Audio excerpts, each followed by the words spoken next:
السلام علیکم ورحمۃ اللہ وبرکاتہ۔ کیا حال ہے سب کا؟ چلیے شروع کرتے ہیں پیج نمبر 513 سے۔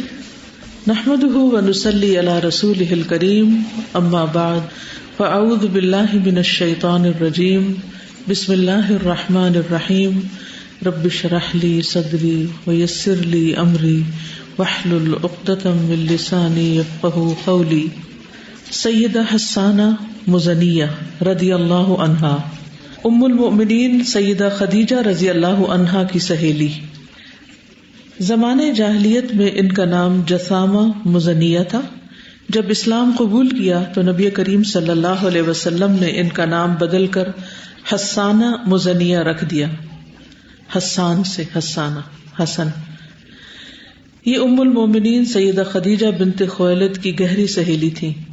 ام المومنین سیدہ عائشہ صدیقہ رضی اللہ عنہا بیان کرتی ہیں کہ ایک بڑھیا عورت نبی کریم صلی اللہ علیہ وسلم کے پاس آتی تو آپ اس کے ساتھ عزت و تکریم کا سلوک کرتے، یعنی بہت اچھا معاملہ کرتے۔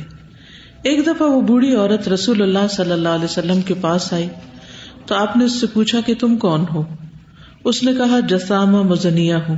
آپ نے فرمایا نہیں، تم حسانہ مزنیہ ہو، تم کیسی ہو، تمہارا کیا حال ہے؟ اس نے کہا میرے ماں باپ آپ پر قربان ہو، ہم بالکل خیریت سے ہیں۔ ایک روایت میں اس طرح ہے کہ سیدہ عائشہ فرماتی ہے کہ ایک عورت رسول اللہ صلی اللہ علیہ وسلم کے پاس آئی، جب وہ چلی گئی تو میں نے کہا میرے ماں باپ آپ پر قربان ہو، یہ بوڑھی عورت کون ہے؟ آپ اس بڑھیا عورت کے ساتھ اس طرح عزت و تکریم کے ساتھ پیش آتے ہیں کہ کسی اور کے ساتھ اس طرح پیش نہیں آتے۔ رسول اللہ صلی اللہ علیہ وسلم نے فرمایا اے عائشہ، یہ خدیجہ بنت خویلد کی سہیلی ہے، اس کے پاس آیا کرتی تھی۔ اس طرح حسن سلوک سے پیش آنا بھی ایمان کی علامت ہے۔ سیدنا انس بن مالک سے روایت ہے، فرماتے ہیں کہ رسول اللہ صلی اللہ علیہ وسلم کی خدمت میں جب کوئی چیز بطور تحفہ پیش کی جاتی تو آپ ارشاد فرماتے یہ چیز فلاں کے گھر پہنچا دو۔ وہ خدیجہ کی سہیلی تھی۔ صحیح ابن حبان میں یہ منقول ہے کہ رسول اللہ صلی اللہ علیہ وسلم فرماتے اذهبوا الى بیت فلانۃ فانها كانت تحب خدیجہ، اسے فلاں عورت کے گھر لے جاؤ، وہ خدیجہ کے ساتھ محبت رکھتی تھی۔ حسن سلوک ایمان کی علامت ہے۔ یہ نبی کریم صلی اللہ علیہ وسلم کی ایک دل فریب ادا ہے اور باہمی محبت کے فروغ کے لیے اس ہستی کی جانب سے ایک اثر انگیز سبق ہے جو بندوں کی ہدایت کے لیے اس دنیا میں تشریف لائے اور لوگوں کو خیر و برکت کی راہ پر گامزن کیا۔ اس کے اثرات قیامت تک رہیں گے۔ یہ اعلیٰ اخلاق کی ایک دل فریب علامت ہے۔ ریا اور نفاق کا اس سے دور کبھی واسطہ نہیں، اور اسے معلم انسانیت نے بتایا جو خود رشد و ہدایت کے پیکر تھے، جن کے بارے میں قرآن مجید میں آیا ہے وَمَا يَنطِقُ عَنِ الْهَوَىٰ إِنْ هُوَ إِلَّا وَحْيٌ يُوحَىٰ، اور وہ اپنی خواہش سے نہیں بولتا، یہ تو ایک وحی ہے جو اس کی طرف کی جاتی ہے۔ یہ کس قدر دل فریب ادا ہے، کتنا بڑا معنی خیز درس ہے، کتنی بڑی نصیحت ہے جس کا صدور اس ہستی کی طرف سے ہوا جس سے اللہ تعالیٰ نے رحمت للعالمین بنا کر بھیجا تاکہ لوگوں کو اللہ کے حکم سے تاریکیوں سے نور مبین کی طرف نکال کر لے جائیں اور انہیں اعلیٰ و عرفہ اخلاق سے آراستہ کر دیں۔ جو اس کے بتائے ہوئے طریقے پر چلا وہ کامیاب ہو گیا، اور جو ان کی بتائی ہوئی حدود سے تجاوز کر گیا وہ راہ راست سے بھٹک گیا۔ اللہ سبحانہ وتعالیٰ نے اپنے پیارے نبی صلی اللہ علیہ وسلم کو خود بڑے احسن انداز میں ادب اور تہذیب سے آراستہ کیا، پھر ساری کائنات کے لیے سراپا رحمت بنا کر بھیجا، اسے بہترین نظام حیات عطا فرمایا، ان پر قرآن کریم نازل کیا تاکہ لوگوں کو سیدھے راستے پر گامزن کرے۔ بلا شبہ یہ بہت بڑی نعمت ہے، بہت بڑا احسان ہے۔ ہمیں دن رات اللہ کا شکر ادا کرنا چاہیے۔ امید ہے کہ اللہ ہمیں قیامت کے دن نیک لوگوں کے ساتھ اٹھائے گا اور ہمیں اپنے پسندیدہ بندوں کے ساتھ ٹھکانہ نصیب کرے گا انشاءاللہ۔ وہ بڑا مہربان اور بخشنے والا ہے۔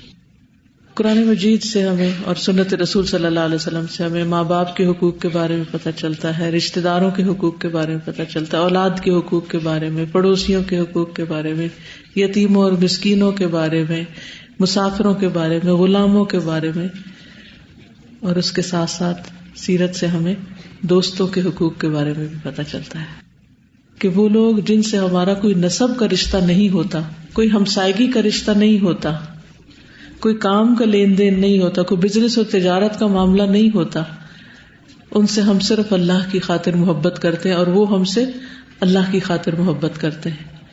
ان محبتوں کی بھی بڑی قدر و قیمت ہے، اور اگر خالصتاً اللہ کے لیے ہو یہ محبت تو قیامت کے دن بہترین انجام کی طرف لے جانے والی. کسی کو معلوم ہے کہ اللہ کے لیے محبت کرنے والوں کا انجام کیا ہوگا؟ عرش کے سائے تلے، اس روز جس دن اور کوئی سایہ نہ ہوگا.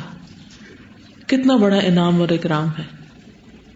اور اس میں آپ دیکھتے ہیں کہ نبی صلی اللہ علیہ وسلم اپنی زوجہ محترمہ سے تو جو محبت رکھتے تھے ان کی جو دوستیں تھی جن سے وہ محبت کرتی تھی ان کا بھی اکرام کرتے تھے.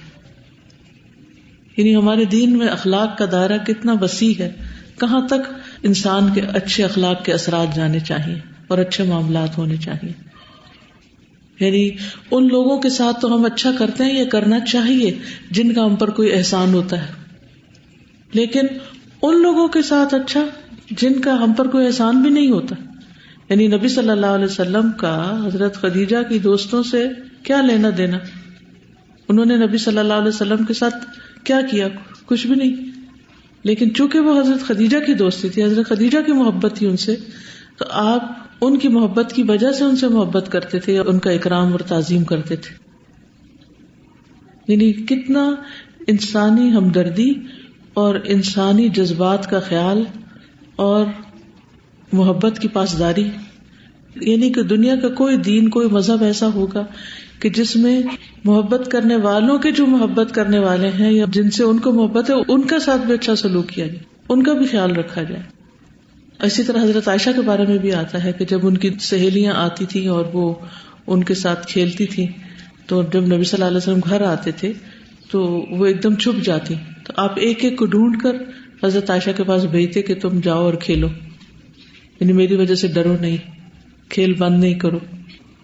اور پھر یہاں پر حضرت خدیجہ کی جو دوست آتی ہیں ان سے پوچھتے ہیں کہ نام پوچھتے ہیں، نام تبدیل کرتے ہیں، یعنی کس طرح کنسرن رکھتے ہیں نا آپ ان سے.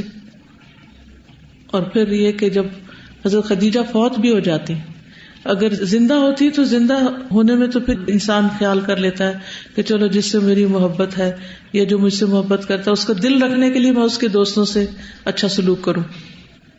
یہاں تو جب وہ فوت ہو جاتی ہیں اس کے بعد بھی جب آپ کے پاس کوئی تحفہ ہدیہ کوئی چیز آتی ہے تو آپ اس کو ان کی سہیلیوں کے پاس بھجواتے ہیں.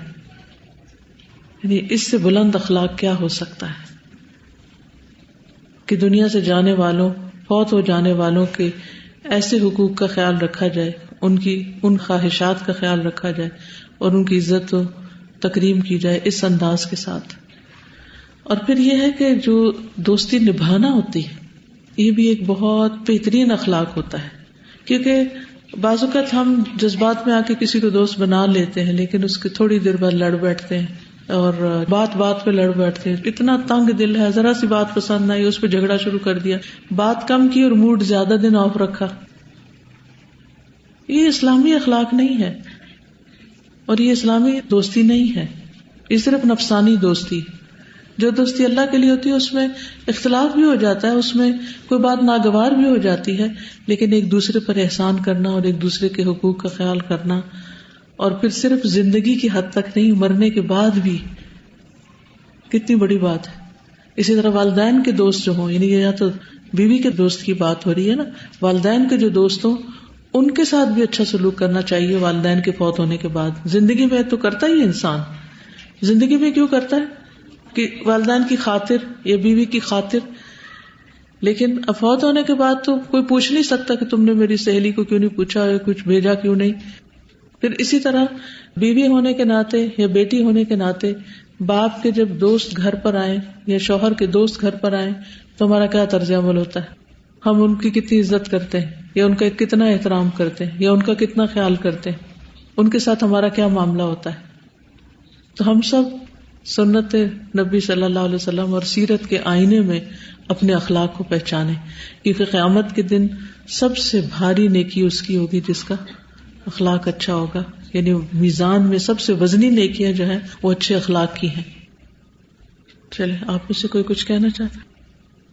مجھے ہمیشہ سے یہ سمجھ نہیں آتا کہ اللہ تعالیٰ کی خاطر محبت کرنا مطلب ہمیں کس طرح کسی شخص کے بارے میں پتہ چلے کہ اس سے ہم محبت کرتے ہیں تو یہ اللہ کی خاطر کرتے ہیں، یا جس سے محبت کے بعد ہمارا ایمان بڑھے، ہماری نیک عمل میں اضافہ ہو، جس کی کمپنی میں بیٹھ کے یا جس سے بات کر کے ہم اللہ کے زیادہ قریب ہیں، اور جس کے ساتھ مل کر ہم اور زیادہ عبادت میں ہماری بہتری آئے، ہمارے معاملات اور اخلاق وغیرہ میں بہتری آئے، یعنی ہم زیادہ سے زیادہ اور اللہ کے پسندیدہ انسان بنے. استاذہ سے ہمیں یہ بات بھی پتہ چلتی ہے کہ اگر ہمیں کسی سے سچی محبت ہے تو پھر اس سے تعلق رکھنے والوں کے ساتھ بھی ہمیں محبت ہوتی ہے، لیکن اگر ہمیں سچی محبت نہیں ہے، صرف ایسی ظاہری محبت ہے، تو پھر وہ وقتی ہوتی ہے، اور ہو سکتا ہے اس پرسن کے ساتھ ہو لیکن بعد میں نہ رہے اس سے تعلق رکھنے اور اس سے بھی شاید ہم زیادہ سنسیئر نہ ہوں. بالکل، کیونکہ وہ مطلبی محبت، تو جو اللہ کی خاطر محبت ہوتی ہے وہ مطلب ہی نہیں ہوتی. اس میں انسان اس لیے نہیں کسی سے محبت کرتا کہ اس سے مجھے دنیا کا کیا فائدہ مل رہا ہے. وہ غریب سے غریب ترین انسان کے ساتھ بھی اسی طرح ہوگی جس طرح کسی امیر انسان کے ساتھ ہوگی، کیونکہ اس سے اس کو روحانیت کی غذا مل رہی ہے. جی. حضرت خدیجہ رضی اللہ تعالی عنہا کے ساتھ چونکہ ان کا ایک تعلق تھا، تو مطلب اچھے لوگوں کے ساتھ تعلق رکھنا بھی فائدہ مند ہوتا ہے. بالکل، یعنی خود بخود آٹومیٹیکلی آپ کو فائدہ پہنچ رہا ہوتا ہے. السلام علیکم. یہ جیسے محبت کی آپ نے بات کی، اللہ کے لیے جب ہم کسی سے محبت کر رہے ہوتے ہیں تو ظاہر ہے محبت تو وہ والا ایک عمل ہے کہ ہم اس سے بات بھی کرنا چاہ رہے ہوتے ہیں، ایکسپریس بھی کرنا چاہ رہے ہوتے ہیں، اور اگر جب اگلا بندہ ہم سے بات نہ کر رہا ہو یا ہمیں ٹائم نہ دے رہا ہو تو ہمیں وہ برا لگ رہا ہوتا ہے، وہ چیز اچھی نہیں لگ رہی ہوتی. تو اگر اس وجہ سے اگر اللہ کی خاطر محبت ہوگی تو کوئی ایسی چیز بیچ میں پھر نہیں آئے گی کہ ہمیں ٹائم کیوں نہیں دے رہے، اور کیونکہ بعض اوقات ہم حد سے بڑھ جاتے ہیں نا، کہ ہم کیا چاہتے ہیں کہ دوسرے کے ساتھ کلنگ کیے رہیں اور وہ ہر وقت ہمارا دل بہلاتا رہے. یہ محبت جو ہے یہ نفسانی ہوتی. اب جیسے ہمیں حضرت عمر رضی اللہ تعالیٰ عنہ سے اللہ کی خاطر محبت ہے، ان کی کوالٹیز، ان کا کردار، ان کی ساری چیزیں پڑھ کر، تو وہ تو ہمیں جانتے بھی نہیں، انہیں کیا پتا ہم کون ہیں، لیکن ہم کیوں ان سے محبت کرتے. اسی طرح باقی صحابہ کرام ہیں. اس سے ہمیں یہ بھی پتہ چلتا ہے کہ حضرت عائشہ رضی اللہ عنہا وہ بہت زیادہ کنسرن تھی آپ صلی اللہ علیہ وسلم سے اور بہت زیادہ پوزیسو تھی، لیکن پھر بھی آبزرو بھی کرتی، آبزرو بھی اتنی اچھی تھی، اور پھر بھی کس سے کس طرح پیش آ رہے ہیں، کوئی بات کیسے کر رہے ہیں، کیوں کر رہے ہیں. اور یہاں پر آپ صلی اللہ علیہ وسلم کہہ بھی سکتے تھے کہ عائشہ تم نہیں جانتی، بس ایک عورت ہے وہی ہے. آپ صلی اللہ علیہ وسلم بتا رہے ہیں، یہ بھی محبت کا ایک تقاضا ہے کہ اگلے بندے کو دھوکے میں نہ رکھا جائے، ریئلٹی بتائی جائے کہ وہ پہلی وائف کی فرینڈ ہے. یہ جانے بغیر کہ بے شک عائشہ رضی اللہ عنہ مائنڈ بھی کرتی ہیں کہ نہیں. سزا یہ جو بات ہے نا کہ وہ حضرت عائشہ کہہ رہی ہیں کہ جس طرح آپ ان کے ساتھ عزت اور تکریم کے ساتھ پیش آتے ہیں کسی اور کے ساتھ نہیں آتے. سزا نبی صلی اللہ علیہ وسلم کے بارے میں اتنی دفعہ یہ سننے کو ملتا ہے، اور اتنی صحابیات اور اتنے صحابہ کے ساتھ، اور جیسے صحابہ بھی سمجھتے تھے کہ ہم سے سب سے زیادہ محبت کرتے ہیں، تو ہم سے اتنا زبردست اخلاق معلوم ہوتا ہے نا کہ اگر دیکھا جائے تو ایک ریاست کے حکمران بھی تھے نبی صلی اللہ علیہ وسلم مدینہ میں آنے کے بعد ایک طرح سے، لیکن اس کے باوجود کہ ہر شخص یہ محسوس کرتا ہے کہ مجھ سے سب سے زیادہ محبت کرتے ہیں. تو کتنا زبردست اخلاق ہے نبی صلی اللہ علیہ وسلم. خاص طور پر جو لوگ لیڈرشپ کے رول پر فائز ہوں، جیسے ایک ماں بھی گھر میں ایک لیڈرشپ کے رول پہ ہوتی ہے، ایک استاد ہوتا ہے، ایک مینیجر، کوئی بھی، تو اس کے لیے بہت ضروری ہے جس کو بہت سارے لوگوں سے کام لینا ہو کہ اپنے جتنے بھی سب آرڈینیٹس ہیں، جتنے بھی ساتھ کے لوگ ہیں، وہ سب اس کی محبت کو محسوس کریں، اس کی کیئر اور اس کے کنسرن کو محسوس کریں کہ یہ ہمارا خیال رکھنے والا ہے. اور ویسے بھی کلکم راعٍ کلکم مسئول عن رعیتہ، تم سے تمہاری رعایا کے بارے میں پوچھا جائے گا، وہ تمہارے بارے میں کیا گواہی دیتے ہیں. جی. As I experienced this when I was really little. I think I was 10 years old and Mama and Papa had gotten us ready because we're having some guests come over, and it was done in a way where we knew somebody very important was coming. And پھر بعد میں پتہ چلا کہ my nana and nani, their best friends were coming to visit us. And the way that Mama had, dealt with, and وہ ان کو نانو کی شکل ان میں, she would see her and she was so excited as if, her mother was coming to visit. And پھر few years later میں نے دیکھا کہ they had gotten very sick. And ان کی پھر death بھی ہو گئی تھی, and Mama and Papa were there till the last moments. Just, and this is one of the greatest forms of ihsan, because your parents, when they're alive, they build these relationships of love and respect, and it becomes a duty upon us to keep it going. سازا میں یہ سوچی تھی کہ بچوں کے اندر اللہ کی خاطر محبت کرنا کیسے انکلکیٹ کرے نا، کیونکہ یوزلی وہ تو یہ میرے ساتھ فٹ بال کھیلتا ہے، یہ میرا فرینڈ ہے، یہ میری کلاس میں پڑھتا ہے، یہ میرا فرینڈ ہے. تو پھر جب وہ دوستوں کی شکایتیں آ کے کریں اس وقت ان کو بتائیں کہ ہمیں اس وجہ سے نہیں محبت کرنی ہے، دوستی کرنی کہ وہ ہمیں باری دیں یا کچھ ہمارے ساتھ کھیلیں ضرور. وہ ایسی محبت ہوتی ہے جو بے لوس ہوتی ہے، بے غرض ہوتی ہے. ٹھیک ہے، تو وہ بے غرضی سے کہیں دوستی میں. استاذہ جب الہدا نہیں آئے تھے تو کوئی کانسیپٹ ہی نہیں تھا کہ اللہ کی خاطر محبت کو چیز ہوتی ہے. میں نے تو لٹرلی یہاں پر آ کر پہلی بار سنا تھا کہ یہ بھی کوئی چیز ہے کہ اللہ کی خاطر بھی کسی سے محبت کی جا سکتی. اور خاص طور پہ تب جب ہم نے ایک ایسی آیت پڑھی تھی جس میں تفسیر میں تھا کہ ایون جو آپ پیرنٹس سے محبت کرتے ہیں نا، وہ بھی اگر اللہ کے لیے نہیں ہے تو قیامت کے دن وہ بھی محبت نہیں ہوگی، اس کا اجر نہیں ہے، اس کا اجر نہیں ہے، اس کا کوئی ریوارڈ نہیں ہے.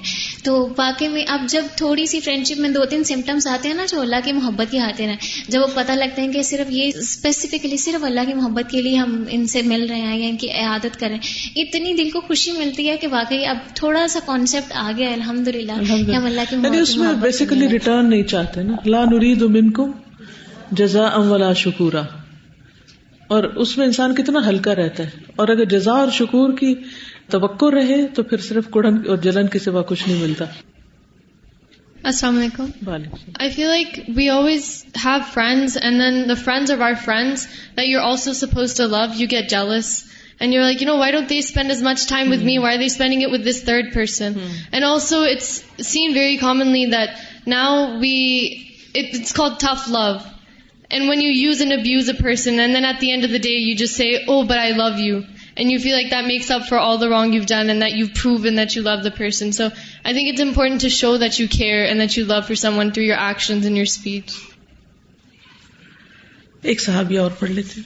سیدہ صفانہ بنت حاتم تائی رضی اللہ عنہا، معزز اور سخی گھرانے کی بیٹی، نام صفانہ، والد کا نام حاتم بن عبداللہ تائی اور دادی کا نام عتبہ بنت عفیف تھا. یہ قبیلہ طے سے تعلق رکھتی تھی.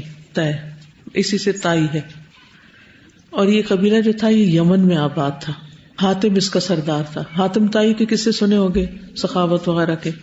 تو اس نے قبیلے سمیت عیسائیت اختیار کر لی تھی، کرسچن بن گیا تھا. تو 9 ہجری میں نبی صلی اللہ علیہ وسلم نے حضرت علی کے زیر قیادت ایک لشکر بھیجا تھا چھوٹا سا ان پر. تو اس میں یہ لوگ بھاگ کر، یعنی حاتم تائی کا جو بیٹا تھا عدی اور باقی خاندان جو تھا، یہ بھاگ کر شام چلے گئے تھے.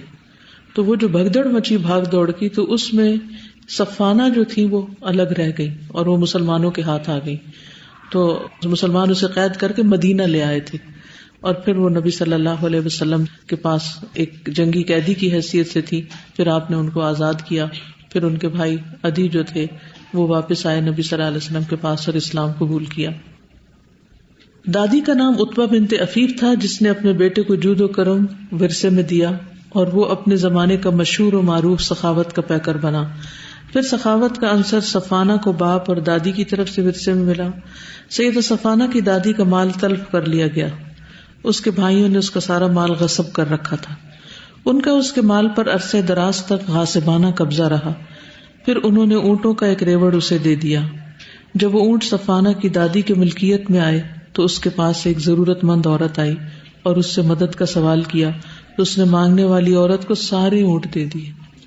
یعنی وہ جو کافی عرصے تک کسی اور کے پاس تھے، جب واپس ملے تو آگے پورے کے پورے صدقہ کر دیے. ایک دفعہ صفانہ گرفتار ہو کر مدینہ منورہ پہنچی. یہ اسی میں جو میں ابھی بتایا نا کہ جو اس ایکسپیڈیشن کے سلسلے میں رسول اللہ صلی اللہ علیہ وسلم نے انہیں مسجد نبوی کے ساتھ نصب کیے گئے خیموں میں دیگر قیدیوں کے ساتھ ٹھہرایا. ایک دن رسول اللہ صلی اللہ علیہ وسلم نماز کے لیے جاتے ہوئے اس کے پاس سے گزرے تو وہ کھڑی ہو کر عرض کرنے لگی، یا رسول اللہ، میرا والد فوت ہو گیا اور مجھے لانے والا غائب ہو گیا. مجھ پر احسان کریں، اللہ آپ پر احسان کرے گا. نبی صلی اللہ علیہ وسلم نے اس سے پوچھا، تیرے ساتھ کون آیا تھا؟ اس نے کہا، عدی بن حاتم. آپ نے فرمایا، وہ جو اللہ اور رسول سے بھاگنے والا ہے. پھر آپ صلی اللہ علیہ وسلم نے اسے چھوڑا اور آپ چلے گئے.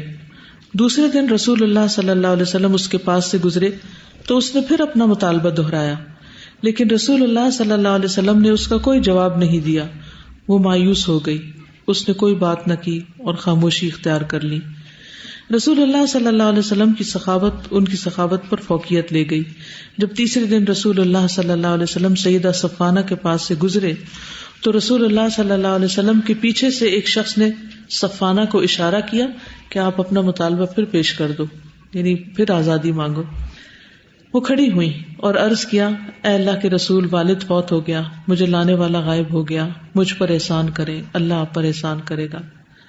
رسول اللہ صلی اللہ علیہ وسلم نے فرمایا، میں نے تجھے آزاد کرنے کا فیصلہ کر لیا ہے، لیکن آپ جلدی نہ کریں، کوئی آپ کے علاقے کا قابل اعتماد شخص یہاں آئے تو مجھے بتانا، یعنی اکیلی عورت کو میں ایسے نہیں بھیجنا چاہتا، کوئی ریلائبل پرسن ہوگا تو اس کے ساتھ جا سکتی ہوں۔ جب رسول اللہ صلی اللہ علیہ وسلم اس کے پاس سے تشریف لے گئے تو اس نے اس شخص کے بارے میں پوچھا جس نے آج اسے مطالبہ پیش کرنے کا اشارہ کیا تھا کہ وہ کون ہے۔ اسے بتایا گیا کہ وہ علی بن ابی طالب تھے۔ یعنی آپ دیکھیں کہ صحابہ میں بھی کتنی خیر تھی کہ حالانکہ وہی پکڑ کر لائے تھے اور پھر وہی اس خاتون کے بیک گراؤنڈ کو دیکھتے ہوئے اور اس کے مطالبے کو دیکھتے ہوئے اس کو کہتے ہیں کہ تم آزادی مانگ لو۔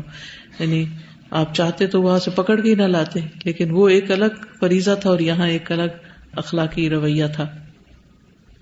پھر وہ انتظار کرنے لگی۔ چند دنوں کے بعد شام سے کچھ لوگ مدینہ منورہ پہنچے، ان میں کچھ افراد صفانہ کی قوم کے تھے جن پر اسے اعتماد تھا۔ اس نے رسول اللہ صلی اللہ علیہ وسلم کو بتایا کہ کچھ میری قوم کے قابل اعتماد افراد مدینہ منورہ پہنچے ہیں۔ رسول اللہ صلی اللہ علیہ وسلم نے اسے لباس اور سفر کے لیے سواری مہیا کی اور سفر خرچ عنایت کیا تاکہ راستے میں اسے سہولت رہے۔ پھر وہ قافلے کے ساتھ شام کی طرف روانہ ہو گئی اور بالآخر اپنے بھائی عدی بن حاتم تائی کے پاس پہنچ گئی۔ عدی بن حاتم کہتے ہیں کہ مجھے یہ اطلاع مل گئی تھی کہ میری ہمشیرہ سیدنا محمد صلی اللہ علیہ وسلم سے ملی ہے اور آپ نے اس کے ساتھ حسن سلوک کا رویہ اختیار کیا، حالانکہ عدی نے رسول اللہ صلی اللہ علیہ وسلم کے ساتھ اچھا رویہ اختیار نہیں کیا تھا۔ عدی بن حاتم اور اس کے اہل خانہ صفانہ کے پہنچنے کا شدت سے انتظار کر رہے تھے۔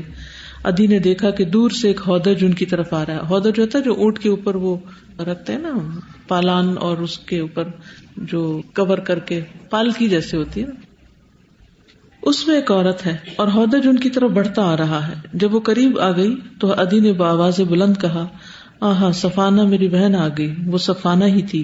اس نے غضب آلود نگاہوں سے اپنے بھائی کی طرف دیکھا اور گرجدار آواز میں کہا، ظالم بے درد، تم اپنی آل اولاد کو لے کر رفو چکر ہو گئے اور اپنے باپ کی اولاد اور اپنی عزت کو بے یار و مددگار چھوڑ دیا۔ بھائی ایسے ہی ہوتے ہیں۔ عدی نے معذرت کی، معافی مانگی۔ بہن کو بھائی پر ترس آ گیا اور اسے معاف کر دیا۔ جب سفر کی تھکان ختم ہوئی تو اس نے ساری داستان بھائی کو سنائی اور رسول اللہ صلی اللہ علیہ وسلم کے حسن سلوک کے بارے میں بتایا۔ صفانہ اور اس کے بھائی کا اسلام قبول کرنا۔ صفانہ ایک عام عورت نہیں تھی، وہ بڑی ذہین و فتین اور دانشور خاتون تھی، بڑی عالم فاضل اور فصیح و بلیغ تھی۔ اس کا بھائی اس کی رائے پر اعتماد کرتا تھا اور اس کی بہترین سوچ بچار کا مداح تھا۔ ایک دن عدی نے کہا، بہنا، رسول اللہ صلی اللہ علیہ وسلم کے بارے میں تیرا کیا خیال ہے؟ تو نے ان سے بات بھی کی اور ان کے حسن سلوک کو بھی دیکھا ہے۔ صفانہ نے کہا، میرے لاڈلے بھائی عدی، ہمیں بہت جلد ان کی خدمت میں حاضر ہو جانا چاہیے۔ اگر وہ نبی ہوئے تو ان کی طرف جلد جانے میں ہمیں فضل اور شرف حاصل ہوگا، اور اگر وہ بادشاہ ہوئے پھر بھی ہمارا ان کی خدمت میں حاضر ہونا فائدے سے خالی نہ ہوگا۔ عدی نے کہا، بہنا تم بالکل ٹھیک کہتی ہو، یہی میری رائے ہے۔ عدی بن حاتم اور اس کی ہمشیرہ صفانہ بنت حاتم نبی کریم صلی اللہ علیہ وسلم کی خدمت میں حاضر ہوئے اور دونوں نے آپ کے روبرو اپنے مسلمان ہونے کا اعلان کر دیا۔ اس طرح ان کے بھاگ جاگ اٹھے۔ اللہ تعالیٰ سیدہ صفانہ بنت حاتم تائی اور سیدنا عدی بن حاتم تائی پر اپنا رحمت کا سایہ دراز کرے اور انہیں جنت الفردوس عطا کرے، آمین یا رب العالمین۔ ان کے والد اور بھائی اور ان سب کے بارے میں کچھ باتیں مزید بھی ہیں آپ سے کروں گی۔ فی الحال آپ بتائیے کہ اس واقعے سے کیا سبق ملتا ہے۔ نمبر 1، نبی صلی اللہ علیہ وسلم کا حسن سلوک۔ آپ نے تبلیغ صرف الفاظ سے نہیں کی، معاملے سے کی ہے، اخلاق سے کی ہے، معاف کر کے کی ہے، درگزر کر کے کی ہے۔ کیا یہ اخلاق ہمارے اندر ہے؟ جتنا زیادہ یہ اخلاق ہوگا کہ ہم دوسروں کی غلطیوں کو معاف کر سکیں گے، اتنا زیادہ ہمارا دین کا کام پھیلے گا، اتنا زیادہ ہمارے لیے صدقہ جاریہ بڑھتا چلا جائے گا۔ صرف دل کو منانے کی ضرورت ہوتی۔ وَمَن يُوقَ شُحَّ نَفْسِهِ فَأُولَٰئِكَ هُمُ الْمُفْلِحُونَ۔ سواری دی، خرچہ دیا، اچھی عزت دی، اور اس بات کو میک شور کیا کہ سیف ہینڈز میں ہے، یعنی ایسے نہیں چھوڑ دیا کہ جاؤ جدھر جاتی ہو۔ جی استاذہ اس میں ہے نا کہ انہوں نے 2 دفعہ مطالبہ کیا اور پھر خاموشی اختیار کر لی. مطلب جب رسول اللہ نے ان کو جواب نہیں دیا تو یہ نہیں کیا کہ شور روز ان کے پیچھے پڑ گئی یا اس طرح خاموشی اختیار کر لی. اور پھر جب تیسری دفعہ کہا گیا تو تب یہ نہیں کہا کہ میں اب کہہ کے تھک چکی ہوں کچھ. تو جب تیسری دفعہ اشارہ کیا گیا تو تب بھی انہوں نے اپنا مطالبہ پھر اسی الفاظ کے ساتھ اسی دعا کے ساتھ پھر پیش کر دیا. اس سے ایک بات یہ بھی پتہ چلتی ہے کہ انسان کو کسی بھی چیز کے حاصل کرنے کے لیے خواہ وہ آزادی ہو یا کوئی اور چیز ہو اس کے لیے مسلسل جد و جہد کرنی پڑتی ہے. پھر یہ بات بھی پتہ چلتی ہے کہ ایک دوسرے کو انکریج کرنا چاہیے. بعض اوقات ہم کوشش کر لیتے ہیں اور پھر ہم تھک جاتے ہیں یا ہم مایوس ہونے لگتے ہیں کہ اب یہ کام نہیں ہوگا, لیکن بہت سے کام ون لاسٹ ٹرائی کے اوپر ہوتے ہیں جس کو انسان یہ سوچ کے چھوڑ دیتے ہیں کہ اب نہیں ہو سکتا, اب میں تھک گیا ہوں, اب صبر نہیں ہو سکتا, اب مزید میں نہیں کر سکتا. بعض لوگ سارے امتحان پاس کرتے جاتے ہیں, کوئی ایک آخری پیپر چھوڑ کے اپنی ڈگری سے محروم ہو جاتے ہیں کہ 1 دفعہ اپیئر ہوئے, 2 دفعہ ہوئے, اب نہیں ہو سکتا, مایوس. تو مایوسی جو ہے وہ ترقی کے راستے بند کرتی ہے. پھر استاذہ جب ان کے بھائی نے معافی مانگی تو اب یہ نہیں کہا کہ تم نے مجھ سے اتنی زیادتی کی, مطلب تم مجھے غلام کر کے چھوڑ آئے ہو, بلکہ انہوں نے ان کو معاف کر دیا. یہ بھی کتنے بڑے دل کی بات ہے نا. بالکل. میں یہ سوچ رہی تھی کہ نبی صلی اللہ علیہ وسلم حسن سلوک کا کوئی موقع نہیں جانے دیتے تھے. یعنی پچھلا واقعہ دیکھیں تو اس میں ہنسانا اور اس میں صفانا, یعنی دونوں کے ساتھ جس طرح کا موقع ہے اس طرح کا حسن سلوک کر رہے ہیں. اور مطلب اور بھی یعنی ہم اتنی مثالیں پڑھتے ہیں, یعنی کوئی آپ نے کبھی نہیں ہوا کہ کسی کے ساتھ اس کے علاوہ کوئی معاملہ کیا کہ بدلہ لیں اور زیادتی کریں یا کچھ بھی. بہترین سے بہترین اخلاق آپ نے دیکھا. مومن جو ہے وہ شر میں سے بھی خیر کا پہلو نکال لیتا ہے. جیسے جب وہ وہاں پہ قید ہو کے گئی تو وہاں پہ کیا ہوا کہ وہ رسول اللہ کے اخلاق سے اتنا متاثر ہوئی کہ وہ مسلمان بھی ہو گئی, اور پھر اتنی ذہین تھی کہ اپنے بھائی کو اتنے پیارے انداز میں کہا کہ میرے لاڈلے بھائی. تو بھائی بھی پھر اتنی امپریس ہوئی اپنی بہن سے کہ وہ بھی مسلمان ہو گئی. میں بھی یہی کہنا چاہ رہی تھی کہ وہ ایک جگہ تو اپنے بھائی سے ناراض ہوئی, لیکن دوسری جگہ جب بھائی نے ان سے رائے لی تو انہوں نے بہت اچھے انداز میں بھائی کو دی. حالانکہ ہمارے ساتھ یہ نہیں ہوتا. اصل میں جو چھوٹے ذہن ہوتے ہیں نا وہ چھوٹی چھوٹی باتوں کو لے کے بیٹھ جاتے ہیں اور پھر کرنے کا کام نہیں کرتے. ہم اپنے بھائیوں سے بات پہ جھگڑے کرتے ہیں اور پھر وہ لے کے اگر بعض اوقات کسی کو معاف کر کے بھی پھر وہی باتیں یاد کراتے ہیں, اس سے کبھی بھی مسائل ختم نہیں ہوتے. السلام علیکم. میں اس میں دیکھ رہی تھی کہ نان مسلمز کو دعویٰ کرنے کا کتنا اچھا اصول مل رہا ہے نا, کہ ان کے ساتھ اتنا اچھا اخلاق, اور یہ نہیں کہ ان کو پہلے اسلام کی کوئی تعلیمات بتائی جا رہی ہیں یا ان کو کوئی نصیحت کی جا رہی ہے, بلکہ ان کے حقوق کا خیال کر کے, ان کی ضروریات پوری کر کے, ان کے ساتھ اچھا سلوک کر کے ان کو اسلام کی طرف لے آئے. آپ صلی اللہ علیہ وسلم.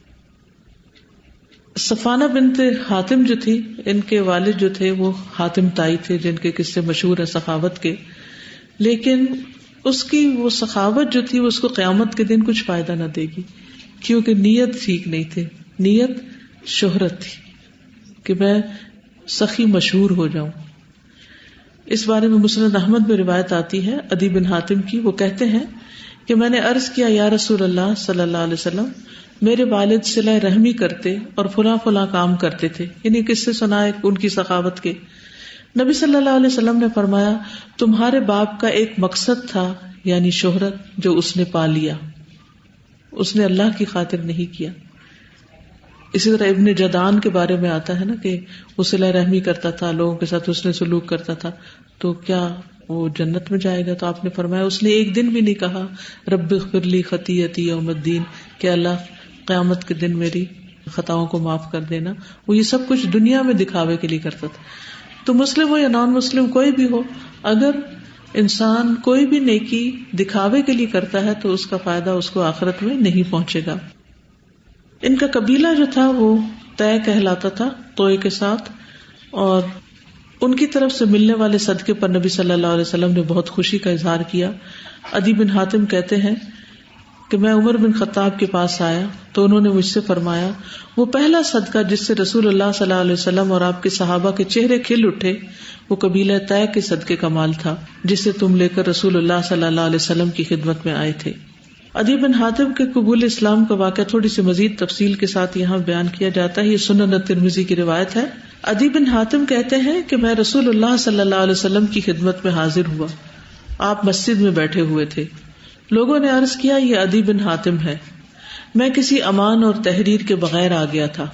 جب مجھے آپ کے پاس لے جایا گیا تو آپ نے میرا ہاتھ پکڑ لیا. آپ پہلے ہی صحابہ سے کہہ چکے تھے کہ مجھے امید ہے کہ اللہ اس کا ہاتھ میرے ہاتھ میں دے گا. پھر آپ کھڑے ہوئے تو ایک عورت اور ایک بچہ آپ کے پاس آئے اور کہا کہ ہمیں آپ سے کام ہے. آپ ان کے ساتھ چل پڑے. حالانکہ عدی اپنے قبیلے کے سردار تھے تو ایک سردار کو چھوڑ کر آپ ایک عورت کی بات سننے لگ گئے اور ان کا کام کر کے دوبارہ میرا ہاتھ پکڑا, یعنی واپس آئے اور پھر میرے پاس بیٹھے اور اپنے گھر لے گئے. ایک بچی نے آپ کے لیے تکیہ بچھا دیا جس پر آپ بیٹھ گئے. میں آپ کے سامنے بیٹھ گیا. پھر آپ نے اللہ کی حمد و ثنا بیان کرنے کے بعد مجھ سے پوچھا کہ تمہیں لا الہ الا اللہ سے کون سی چیز دور بھگا رہی ہے؟ کیا تم اللہ کے سوا کسی اور کو معبود جانتے ہو؟ میں نے عرض کیا نہیں. پھر کچھ دیر باتیں کرتے رہے. پھر فرمایا تم اس لیے اللہ اکبر کہنے سے راہ فرار اختیار کرتے ہو کہ تم اللہ سے بڑی کسی چیز کو جانتے ہو؟ کتنے لاجیکل کوسچنز ہیں نا. میں نے عرض کیا نہیں. آپ نے فرمایا یہودیوں پر اللہ کا غضب ہے اور نصارہ گمراہ ہیں. عدی کہتے ہیں پھر میں نے کہا کہ میں مسلمان ہونے کے لیے آیا ہوں تو میں نے دیکھا کہ آپ کا چہرہ خوشی سے کھل اٹھا ہے. پھر آپ نے مجھے حکم دیا اور میں ایک انصاری کے ہاں بطور مہمان رہنے لگا اور آپ کی خدمت میں صبح و شام حاضر ہونے لگا. ایک دن رات کے وقت میں آپ کے پاس تھا کہ ایک قوم آئی. انہوں نے اون کے دھاری دار کپڑے پہنے ہوئے تھے. تو آپ صلی اللہ علیہ وسلم نے نماز پڑھی اور لوگوں کو صدقہ کرنے کی ترغیب دی اور فرمایا میں تم لوگوں کے متعلق فاقے سے نہیں ڈرتا کیونکہ اللہ تعالیٰ تمہارا مددگار اور عطا کرنے والا ہے. یہاں تک کہ عنقریب ایک ایسا وقت آئے گا کہ اکیلی عورت اونٹ پر سوار ہو کر مدینہ سے ہیرا یا اس سے بھی زیادہ تک کا سفر کرے گی اور اسے اپنی سواری کی چوری کا بھی خوف نہیں ہوگا. عدی کہتے ہیں کہ میں دل میں سوچنے لگا کہ اس وقت قبیلہ بنو طے کے چور کہاں ہوں گے. یعنی مجھے بڑی حیرانی ہوئی کہ اتنا امن ہو جائے گا. اور یہ اسلام کی برکات میں سے ہے کہ اسلام کی وجہ سے لوگوں کے اندر اتنی خیر آئے گی. پھر اسی طرح عدی بن حاتم کہتے ہیں کہ جب مجھے رسول اللہ صلی اللہ علیہ وسلم کے اعلان نبوت کی خبر ملی تو مجھے آپ کی بعثت بہت ناگوار ہوئی. میں اپنے علاقے سے نکل کر روم کے ایک کنارے یعنی بغداد پہنچا اور کیسر کے پاس چلا گیا. لیکن وہاں پہنچ کر مجھے اس سے شدید ناگواری ہوئی جو بعثت نبوت کی اطلاع ملنے پر ہوئی. میں نے سوچا کہ میں اس شخص کے پاس جا کر تو دیکھوں, اگر وہ جھوٹا ہوا تو مجھے کوئی نقصان نہیں پہنچا سکے گا, اگر سچا ہوا تو مجھے معلوم ہو جائے گا. چنانچہ میں واپس آ کر نبی صلی اللہ علیہ وسلم کی خدمت میں حاضر ہوا. جب وہاں پہنچا تو لوگوں نے عدی بن حاتم کہنا شروع کر دیا کیونکہ ایک امپورٹنٹ شخصیت تھے. میں رسول اللہ صلی اللہ علیہ وسلم کے پاس پہنچا. آپ نے مجھ سے فرمایا اے عدی اسلام قبول کر لو, سلامتی پا جاؤ گے.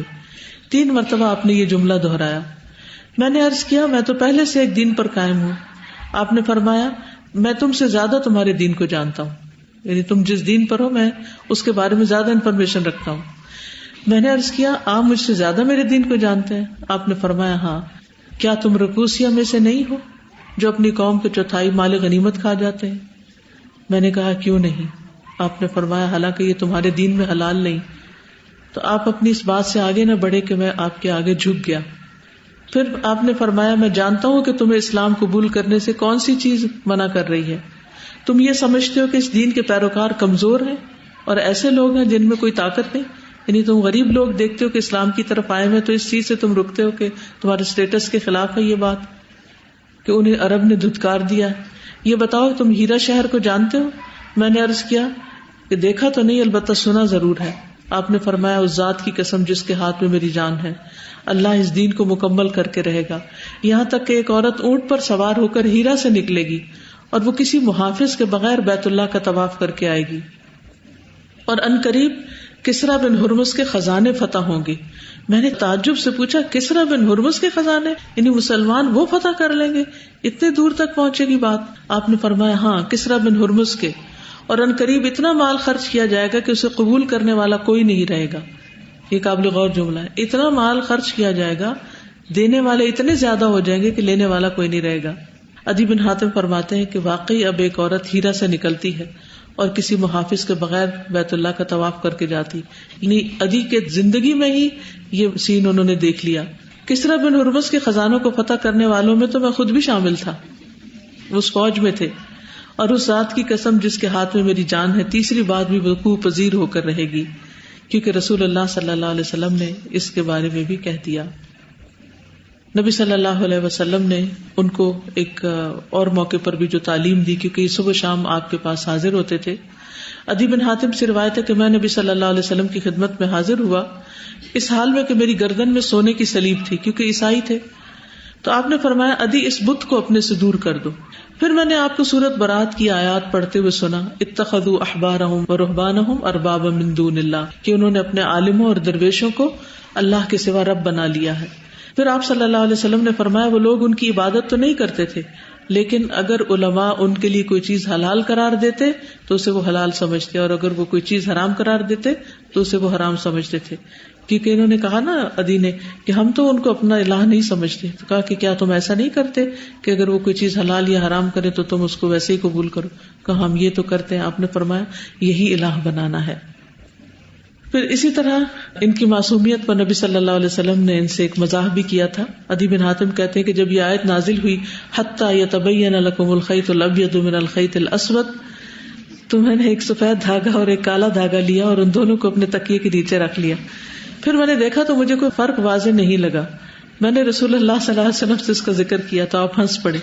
آپ نے فرمایا تمہارا تکیہ تو بہت چوڑا ہے، اس سے مراد رات اور دن ہے. نبی صلی اللہ علیہ وسلم سے اچھی طرح احکامات سیکھے. عدی بن حاتم کہتے کہ میں نے عرض کیا یا رسول اللہ صلی اللہ علیہ وسلم، ہم سکھائے ہوئے کتے شکار پر چھوڑتے ہیں. آپ نے فرمایا جو شکار وہ صرف تمہارے لیے رکھے اسے کھاؤ. میں نے عرض کیا اگرچہ کتے شکار کو مار ڈالیں؟ آپ نے فرمایا اگرچہ مار ڈالیں. میں نے عرض کیا کہ ہم نیزہ پھینکتے ہیں؟ تو آپ نے فرمایا نیزہ اگر جانور کو پھاڑ دے وہ کھا لو، اور جو نیزے کے عرض سے لگے اس کو نہ کھاؤ. یعنی سیدھا اگر لگے اور اس سے وہ بسم اللہ پڑھ کے اور اس کو ایک طرح سے حلال کر دے. نبی صلی اللہ علیہ وسلم سے افضل صدقے کے بارے میں انہوں نے پوچھا تھا تو آپ نے فرمایا اللہ کی راہ میں ایک غلام خدمت کے لیے دینا، یا سائے کے لیے خیمہ دینا، یا جوان اونٹنی اللہ کی راہ میں دینا. یہ افضل ترین صدقات میں سے ہے. پھر اسی طرح کس طرح دین کے احکامات کو فوراً قبول کرنے والے تھے. تمیم کہتے ہیں کہ ایک سائل عدی بن حاتم کے پاس آیا اور ان سے غلام کی قیمت یا خرچ یا غلام کی قیمت کے بعض حصے کا سوال کیا. تو انہوں نے کہا کہ میرے پاس تجھے دینے کے لیے سوائے زرہ اور میری خود کی کچھ نہیں، خود جو لوہے کی ٹوپی ہوتی. میں اپنے گھر والوں کو لکھتا ہوں کہ تجھے کچھ دے دے. راوی کہتے ہیں تو وہ راضی نہ ہوا تو عدی غصے میں آگے کہا اللہ کی قسم میں تجھے کچھ بھی نہیں دوں گا. پھر وہ آدمی راضی ہو گیا تو انہوں نے کہا اللہ کی قسم اگر میں نے رسول اللہ صلی اللہ علیہ وسلم سے یہ نہ سنا ہوتا تو میں اپنی قسم کو نہ توڑتا. اگر کوئی کسی بات پر قسم کھائے پھر دیکھے کہ اللہ تعالیٰ کے لیے زیادہ تقوی والی بات کوئی اور ہے تو وہ تقوی والی بات پر ہی عمل کرے. یعنی بجائے اس کے کہ قصہ کچھ ہوا ہے نا کہ انہوں نے نہ دینے کی قسم کھائی، پھر اس کے بعد انہیں خیال آیا کہ نہیں دینا بہتر ہے تو انہوں نے اپنی قسم توڑ ڈالی. اور یہ بھی اپنے باپ کی طرح بہت سخی انسان تھے. ایک آدمی ان کے پاس 100 درہم مانگنے آیا تو انہوں نے کہا تم مجھ سے 100 درہم کا سوال کرتے ہو حالانکہ میں حاتم کا بیٹا ہوں، اللہ کی قسم میں تمہیں کچھ نہ دوں گا. پھر کہا اگر میں نے رسول اللہ صلی اللہ علیہ وسلم کو یہ فرماتے ہوئے نہ سنا ہوتا تو جو آدمی کسی کام پر قسم اٹھائے پھر اس سے زیادہ بہتری کسی اور چیز میں پائے تو پھر وہی کرے، تو اس لیے تمہیں میں 100 کی بجائے 400 درہم دوں گا. یعنی نہ صرف یہ کہ اس کو دیا بلکہ کئی گنا زیادہ کر کے دیا. حضرت عمر رضی اللہ تعالیٰ عنہ حضرت عدی کی بہت عزت کرتے تھے اور ان کی بہت قدردانی کرتے تھے. عدی بن حاتم کہتے ہیں کہ میں اپنی قوم کے کچھ لوگوں کے ساتھ عمر بن خطاب کے پاس آیا. وہ بنو طے کے ایک آدمی کو 2000 دینے لگے اور مجھ سے اعراض کیا. میں ان کے سامنے آیا تب بھی انہوں نے نہیں دیکھا. میں نے ان کے چہرے کے رخ سے ان کی طرف آیا، انہوں نے پھر اعراض کیا. ہر طرف سے آتا کہ مجھے بھی دیکھے اور مجھے بھی کچھ دیں. یہ دیکھ کر میں نے کہا امیر المومنین کیا آپ مجھے پہچانتے؟ عمر رضی اللہ تعالیٰ عنہ اتنا ہنسے کہ چت لیٹ گئے. پھر فرمایا اللہ کی قسم میں تمہیں جانتا ہوں. جب یہ کافر تھے تم نے اس وقت اسلام قبول کیا تھا. جب انہوں نے پیٹھ پھیر رکھی تھی تم متوجہ ہوئے تھے. جب انہوں نے عہد شکنی کی تھی تب تم نے وعدہ وفا کیا تھا. اور سب سے پہلا صدقہ جسے دیکھ کر رسول اللہ صلی اللہ علیہ وسلم اور صحابہ کے چہرے کھل اٹھے تھے وہ بنو طے کی طرف سے آنے والا ہی تھا جو تم ہی لے کر آئے تھے. اس کے بعد حضرت عمر ان سے معذرت کرتے ہوئے کہنے لگے میں نے ان لوگوں کو مال دیا ہے جنہیں فقر و فاقہ نے کمزور کر دیا تھا. یعنی تمہیں میں نے اس لیے نہیں دیا کہ تمہارے پاس اللہ کا دیا ہوا ہے اور ان کے پاس نہیں تھا، حالانکہ تم زیادہ کوالیفائی کرتے تھے. ساری باتیں گن گن کر رکھی ہوئی تھی کہ تم کس لحاظ سے بہترین انسان تھے اور تمہارا قبیلہ بھی بہت اچھا تھا، لیکن اس کے باوجود میں نے تمہیں اگنور کیا. تو آپ دیکھیے کہ بعض اوقات ایسا بھی ہوتا ہے نا، جیسے اگر گھر میں کوئی مہمان بچے آئے ہوئے ہوں تو ماں باپ کیا کرتے ہیں، اپنے بچوں کو اگنور کر دیتے ہیں. تو کیا اس کا یہ مطلب ہوتا ہے کہ ماں باپ کو اپنے بچے پسند نہیں؟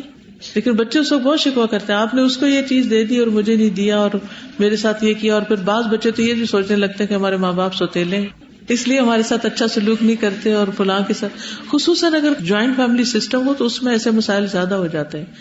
تو بعض اوقات ایسا بھی کرنا پڑتا ہے کہ کسی کی رعایت کرنی پڑتی ہے کسی خاص وجہ سے، کسی خاص ضرورت کی بنا پر، اور اپنے کو پیچھے بھی کرنا پڑتا ہے.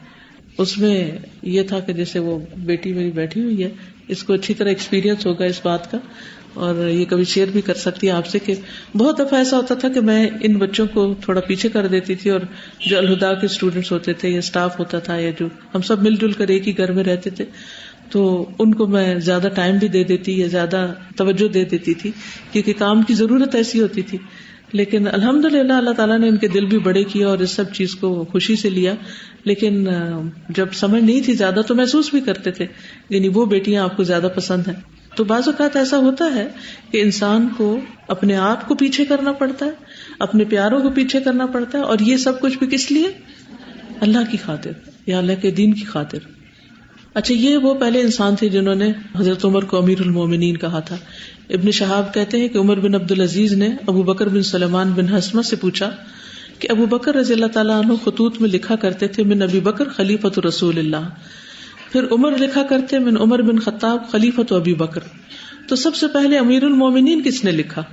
تو ابو بکر بن سلمان نے کہا کہ مجھ سے میری دادی شفا نے جو مہاجرات اولا میں سے تھی، انہوں نے کہا عمر جب بازار آتے تو ان کے پاس بھی آتے تھے، کیونکہ شفا جو تھی وہ تجارت کا کام کچھ کرتی، پیچھے ہم پڑھ چکے ہیں شفا بنت عبداللہ کے بارے میں. وہ کہتی ہے کہ عمر بن خطاب نے عراقین میں اپنے عامل کو لکھا تھا کہ وہ 2 مضبوط اور شریف آدمی میرے پاس بھیجیں تاکہ میں ان سے اہل عراق اور عراقیین کے بارے میں پوچھوں. تو والی عراقیین نے ان کے پاس لبید بن ربیعہ اور عدی بن حاتم کو بھیجا، تو وہ دونوں مدینہ آئے، مسجد کے صحن میں اپنی سواری کو بٹھایا، پھر وہ مسجد میں داخل ہوئے اور عمرو بن عاص کو وہاں پایا. تو ان دونوں سے اس نے کہا اے عمر، امیر المومنین عمر سے ہمارے آنے کی اجازت مانگو. تو فوراً اٹھے اور عمر رضی اللہ عنہ کے پاس داخل ہوئے اور کہا السلام علیکم یا امیر المومنین. تو عمر رضی اللہ تعالیٰ عنہ نے کہا کہ اے ابن عاص، تمہیں یہ نام کیسے سوچا؟ تم نے جو بات کی ہے اس کی ضرور توجیہ پیش کرو. انہوں نے کہا لبید بن ربیعہ اور عدی بن حاتم آئے ہیں، ان دونوں نے مجھ سے کہا کہ امیر المومنین سے ہمارے لیے اجازت طلب کرے. میں نے کہا اللہ کی قسم تم نے ان کا یہ صحیح نام رکھا ہے، بے شک وہ امیر ہیں اور ہم لوگ مومن ہیں. اسی دن سے خطوط میں یہ لکھا جانے لگا. جی اب آپ کچھ کہنا چاہیں تو فرمائیں. ہم پڑھتے ہیں سیرت صحابیات کے بارے میں کہ کس طرح ان کو رسپیکٹ دی جاتی تھی، اور میں 1-2 دن پہلے پوسٹ پڑھی تھی جس پہ لکھا ہوا تھا کہ how we can expect our men to lower their gaze if picture of a woman from ads of cream to cars are on the billboard. تو وہ جو چیز ہے کہ وہ کس طرح رسپیکٹ دے رہے ہیں عدی بن حاتم اپنی بہن کو کہ بہنا تم بتاؤ پوچھ رہے ہیں، پھر آپ صلی اللہ علیہ وسلم کیسے رسپیکٹ دے رہے ہیں حضرت صفانہ کو. تو وہ والی جو چیز ہے وہ تھوڑی لیک کرتی ہے جس پہ ہم سب کو غور کرنا چاہیے. بالکل. جزاکم اللہ خیرا. سبحانک اللہم وبحمدک، اشہد ان لا الہ الا انت، استغفرک واتوب الیک. السلام علیکم ورحمۃ اللہ وبرکاتہ.